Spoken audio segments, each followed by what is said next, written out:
He hurt him bad. Ankalaev covering up. Big ground strikes from Peloton. Oh my goodness. He hurt him bad with that. Oh, now the elbows. Herb Dean pulls in the distance. Oh my goodness. Bell doing it.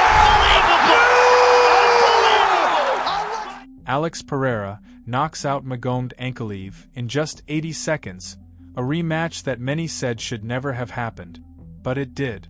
What unfolded inside that cage was more than a knockout, it was a collision of ambition, injury, redemption, and legacy.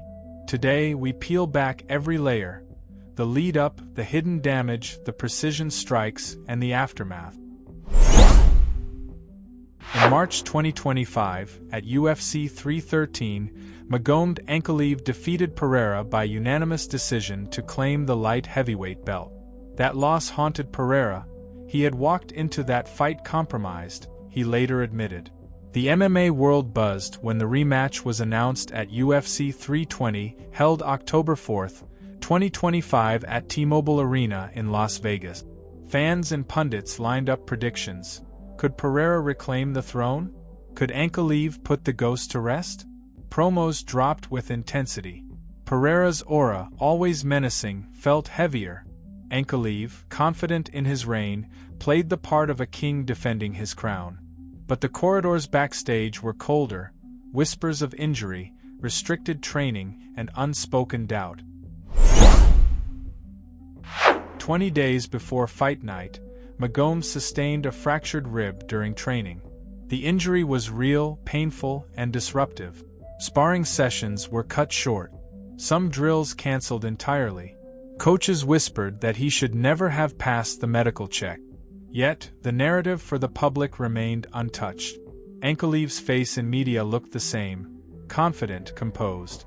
But inside, every breath, torso twist, punch absorption would flare that costal damage. In interviews after the fight, his camp admitted regret. He shouldn't have been in there. That confession altered how the upcoming fight would be seen, not just a contest of skills, but a man fighting through physical damage. Pereira entered the cage with a deeper calm. He had lost the belt. Now he walked back in with more purpose. He often trains with restraint and poise, but by fight week, he admitted to battling a bruised or possibly broken foot from a full-speed kick.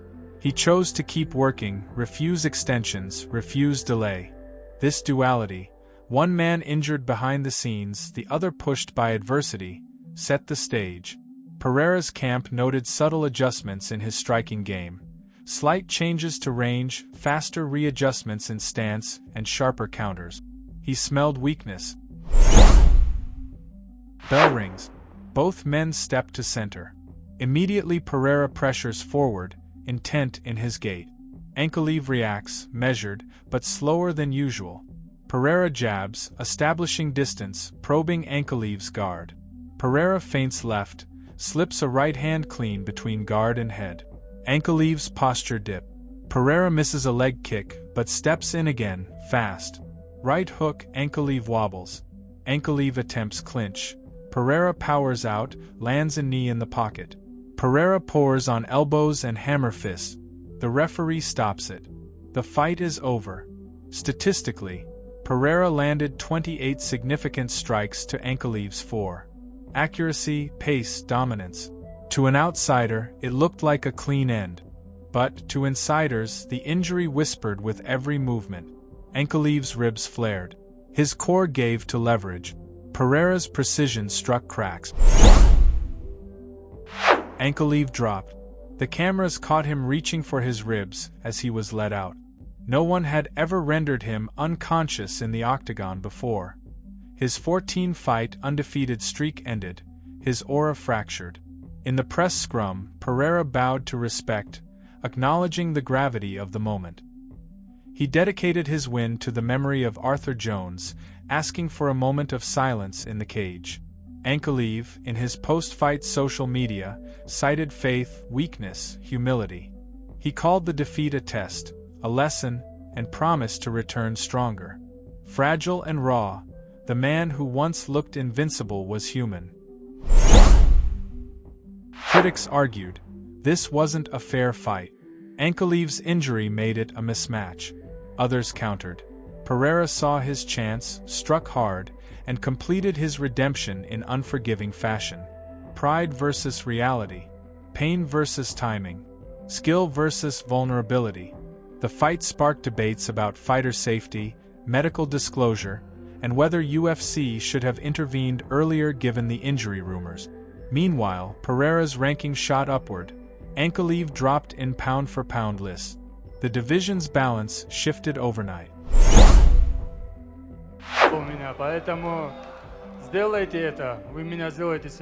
Saturday night, I'm gonna beat him up like he stole something from me. Yeah, it's a little disrespectful. Everybody knows my history in the sport. Everybody knows my history that I had with alcohol and how I inspire a lot of people. A lot of people look up to me. So he could either motivate people and inspire people or let me do it. But on October 4th, it's all over. What makes this fight haunting isn't just how fast it ended, it's how inevitable it felt. Two men collided, each carrying invisible wounds. One fought through his pain and overcame it. The other fought through his pain and paid the price for it.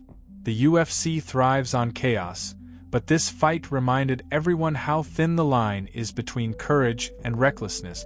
Ankalaev's decision to fight while injured wasn't foolish, it was human. Pride, duty, the hunger to prove something, these things push fighters beyond reason.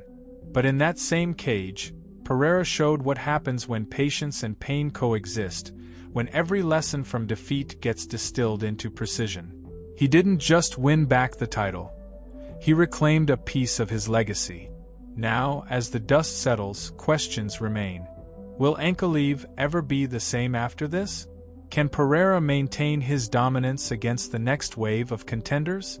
And deeper still, how many fighters are stepping into the octagon hiding something the crowd will never know? Because sometimes, when the lights go out and the arena falls silent, the real fight begins after the knockout. So that's how it ended, 80 seconds, one rib, and a redemption story soaked in silence. Alex Pereira walked away with the belt, the glory, and the vengeance he'd chased since UFC 313. Magomed Ankalaev walked away with something heavier, the realization that sometimes, bravery breaks you before your opponent ever can. And it makes you wonder, in a sport built on violence and willpower, when does courage stop being noble and start becoming self-destruction?